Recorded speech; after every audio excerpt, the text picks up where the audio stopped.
Oh yeah, he was playing golf yesterday, wasn't he? Oh man.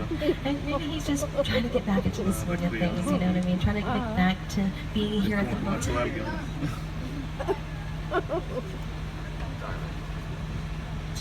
Did he meet her yesterday at the golf cart? Oh my gosh. Okay.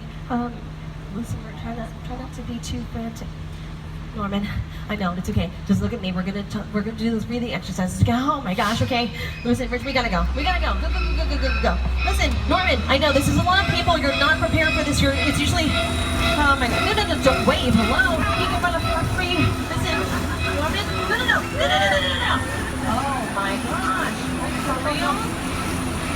So like, oh, you know what?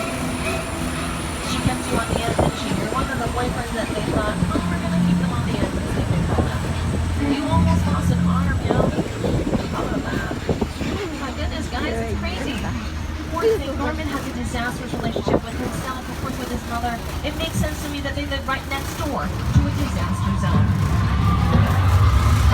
Welcome to the disaster zone from War of the Worlds, directed by Steven Spielberg.